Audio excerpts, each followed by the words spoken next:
So,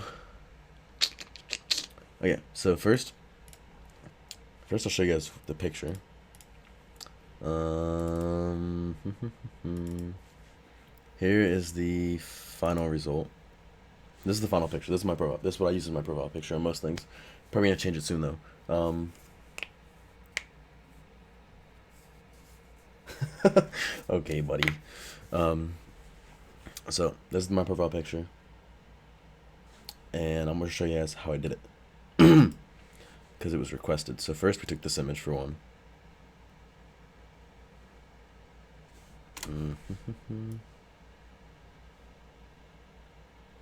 This is the original image. So as you can tell, I literally just took this and I zoomed into it. Okay, literally, I wasn't even planning on this. No, don't even respond. It's just my little brother. He's literally just trying to be funny. Trust. I don't even think he's home right now. Where are you, in class or something? Like, he's literally just trying to be funny. Just literally don't even respond to anything he says. He literally just trying to be funny. My little brother is he's actually getting into photography right now. He's doing some film stuff. It's pretty cool. Gage, this is a fellow like Twitter photographer that I met. But yeah, so did this picture and I literally just zoomed into it, like blew it up, and this was taken on like so. You see what I did there, and then keep talking trash. The Gluck 9000. Okay, buddy. Okay, and then I then took it and I literally just cropped myself out of it. So literally just cropped myself out of it. I'm just gonna go step by step. I added the white background, but that doesn't really matter right now. Just so you can see how like much of a how much I took out of it, like how well my cut was. It's not really that like anything crazy. I use the I just use the pen tool. You can take the pen, you can go like this, and then you can like instead of letting go, you can hold and drag if you guys didn't know. And then if you press Alt before you release, it'll let you just move the next tail. So like if it's a sharp turn or something, you can like aim the tail towards the next thing. So we'll go like right there, and I want that to be curved a little bit. Still continue this curve, so we're gonna keep the tail going, and then click down here. But see, instead, actually, we're gonna leave that tail going out here like that. I need to find an example of where it applies. Press spacebar when you're in editing tool, or hold spacebar, and it'll let you move, drag when you're zoomed in. By the way, if you guys didn't know. So then I literally just did like this.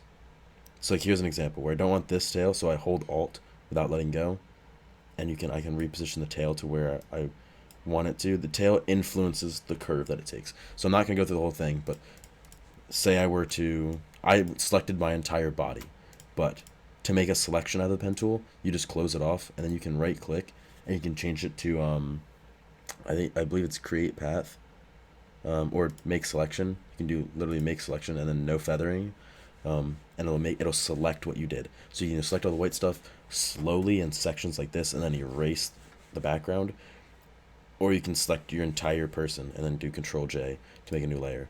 But that's just, I'm not gonna go through the whole process to show you guys everything, but you guys get it. Doesn't need to be a super high quality image either. So then I edited my headshot. So I did the curves adjustment.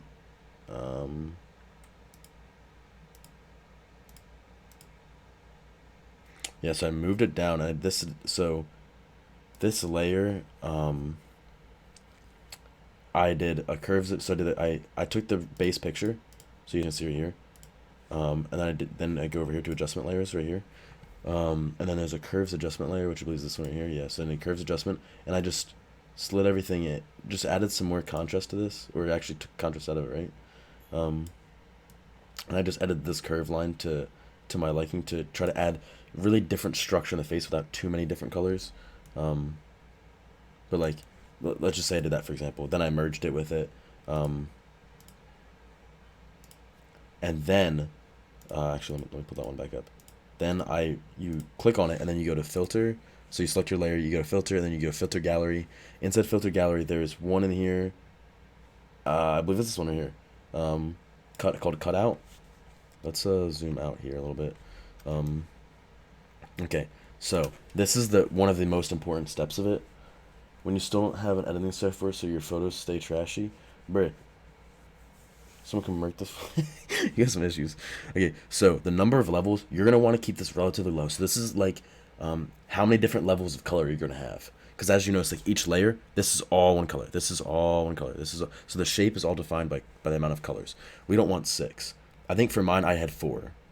Um, Depending on your photo and the amount of contrast between everything and the lighting and shadows, you might need more or less. So that's all objective. Like if you see I got out of 2, some it could give a cool look, but also, I mean, it leaves a lot of me looking like I could be 10 different races and you don't really know what I look like.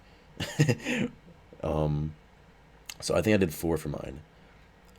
And then you have edge simplicity. This is how simple the edges are. The less, the more complex the edges are. The higher the number, the more simple it is. I went with something probably around 5, I believe. Maybe 6. But I'm pretty sure I went around 5. And then the edge fidelity, this is just like how the shaping of the edges are. So I took mine all the way down to 1. So like you see this, I might even be able to bump this one up to 5. No, not number 11. I meant to do this one, the edge simplicity. So I might even bring that down a little bit, or if I want it more blocky, bring that up a little bit. Depends on what kind of look you. But you guys get the idea. So you can mess with all these settings, and then you get it how you like it. Which you'll see how I liked it was like this. So there's 1, 2, 3, 4. I think I did 4, but it looks like there's more than 4, but I don't know. You guys get the idea though. And then I did channel mixer, which I use channel mixer just literally to make it black and white. Just check monochrome. That's all you got to do. Check monochrome makes it black and white. You could do either that or black and white adjustment layer.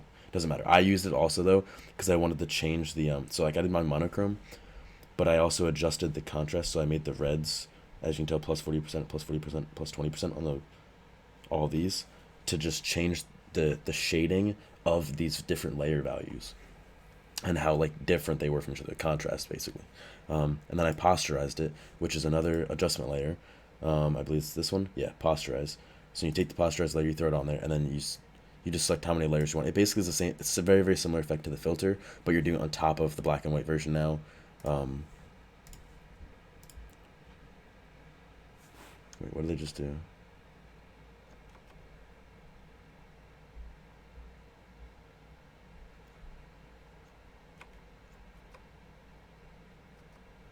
Okay, yeah. So the channel mixer to put it black and white, and I adjusted some colors, some color like differences there. And then the posterize. You see what the posterize does? It kind of just, for mine, it just got rid of some small stuff in there. Now is when I decided to mess with colors and add color into it. So you can see I tried a bunch of different colors.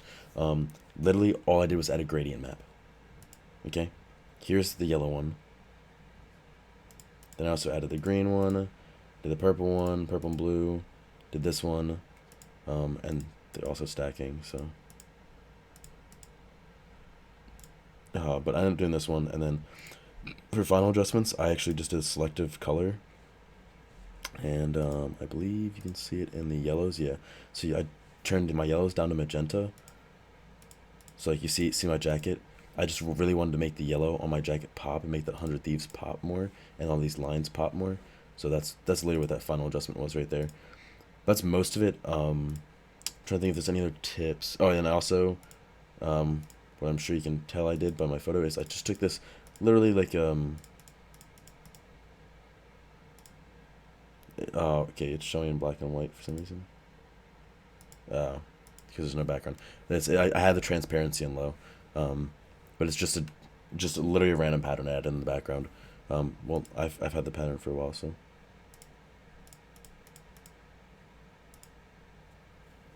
And yeah, that's how I did it. But yeah, you're gonna wanna you gotta make sure when you take the photo itself is gonna matter a lot. Like here's once again here's my original. Okay, it's not anything crazy, but like you can tell there's not too drastic of lighting. Like there's not too much of a difference in the lighting situation. So That's a big part of it for sure. I'm trying to think if there's anything else that people would have questions on that's like confusing. I had to do any blemish or editing or dodge and burn on this at all. Um, I wouldn't recommend doing dodge and burn. Maybe blemishes removal if you want to, but I wouldn't recommend dodge and burn though, because that's gonna mess with it. But yeah, the posterize, you can see I have my level set to 11. Channel mixer, it's literally I just output channel. I set the gray, put it on monochrome, and I change these settings. These settings right here are gonna matter on your photo. The clothes you're wearing, the lighting, your skin tones. That's what that's gonna matter on. It was literally just to change how different like this was. Now, one other thing I guess I'll show you is we will go ahead and we will do. I will show you how to do the gradient maps. So we're gonna go to make a new gradient map right now, which is right here. So you can go and add a new gradient map. We're gonna give it a layer mask. And then this gradient map, we're gonna click on this. I think you can actually double click it. Yep, pops up a gradient editor. Now you can select one of the many that I already have here, or like that you already have in your scenario. Which come out some cool, like that's pretty cool. But that you can literally see all the ones I've made before. That one's really cool. Yeah, just going through and looking at how the gradient maps look on here. Yo, I don't know why I actually like that one. That one's actually super dope. That was actually super dope, that gradient. I might use that gradient. But yeah, here's another one I created for this. This is just a general one that I can literally screen the color, do a hue adjustment layer over this, and then change it. So like, let's say you want to do that, for example. Say you get one where you don't like the colors, but you like the blend and how the gradient itself you like. You can then go to adjustments, and there's a hue saturation layer right here. You can take the hue saturation layer, and then you can literally drag the hue, and it's going to change this to whatever other hue you want. You can darken it, or you keep it at 0. You can also adjust saturation. I don't recommend playing with saturation at all, but you can literally make that, so if you like that, you can literally change it to any color you want.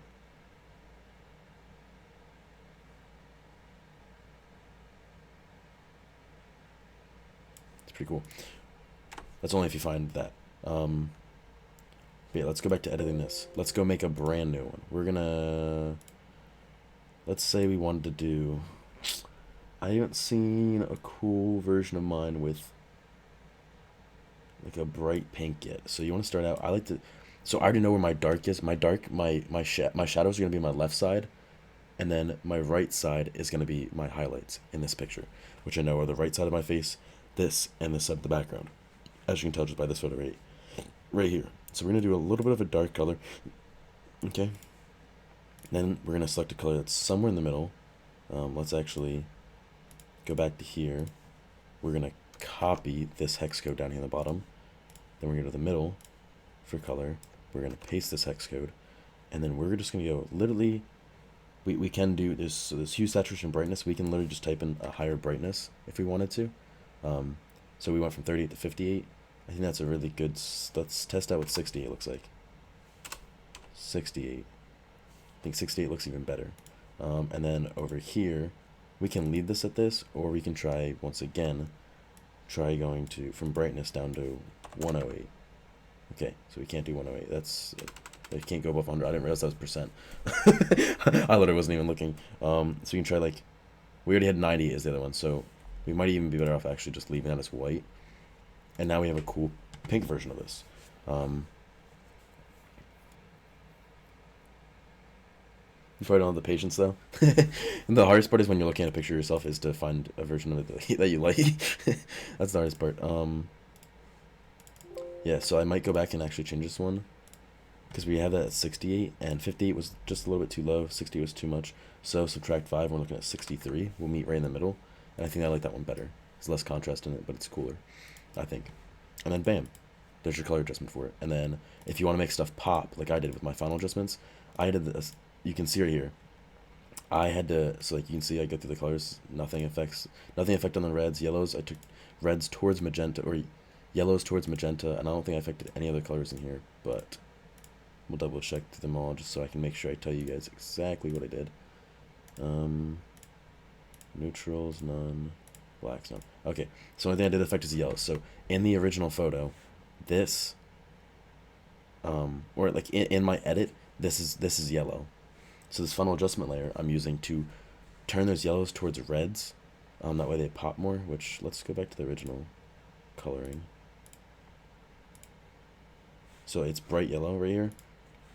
So I'm trying to make these yellows in the geography of my hoodie, aka 100 Thieves geography hoodie, if you guys didn't know. It's fire.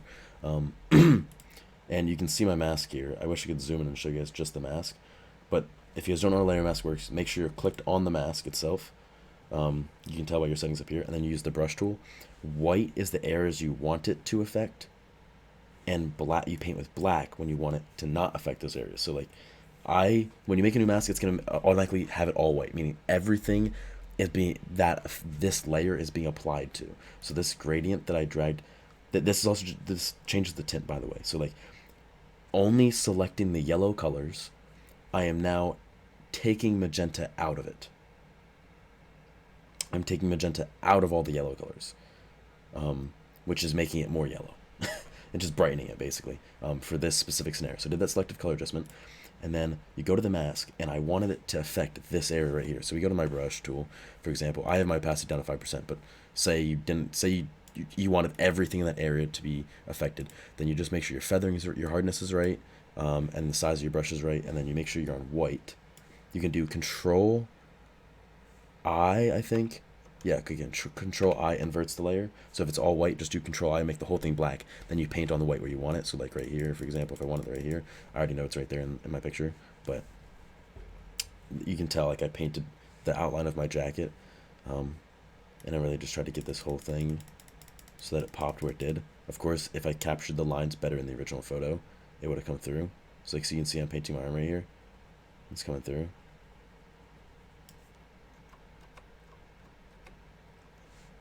But yeah, that's it. Let me see. Edit.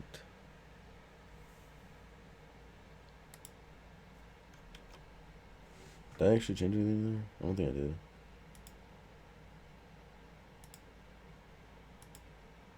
Yeah, so that's the mask, you can see. Well.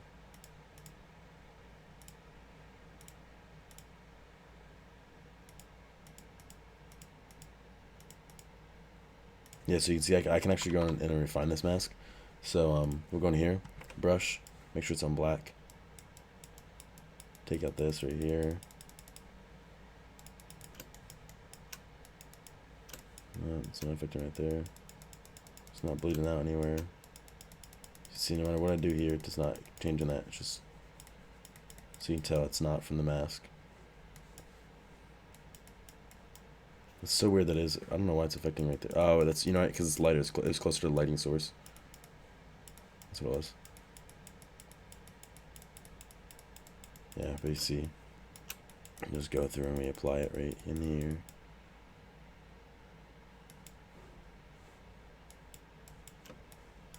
But like, if I want to make this pop, I go to the white. So I'm making more of an effect on it, even now.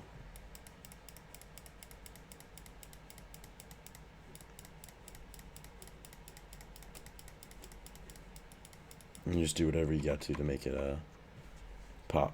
And that was before, that's after.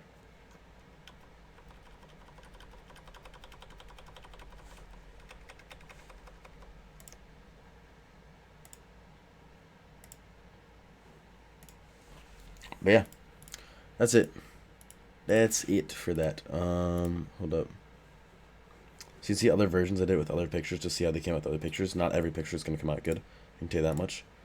We're just going to open this for now, because I do want to... If you hold V when you have the move tool out, hold V and drag. You can layer hold over and drag something to a new layer. We're going to say this, no changes, and then we're going to go File, Open, underneath Colors. I'm going to add this new color variation because I like this one. Yep, and then bam. Okay. File save. Now we have some photos to finish editing for another day. That did save. Okay. Now I have to go clip that, and I'm gonna send it in for everyone else. We can start playing music now. Finally.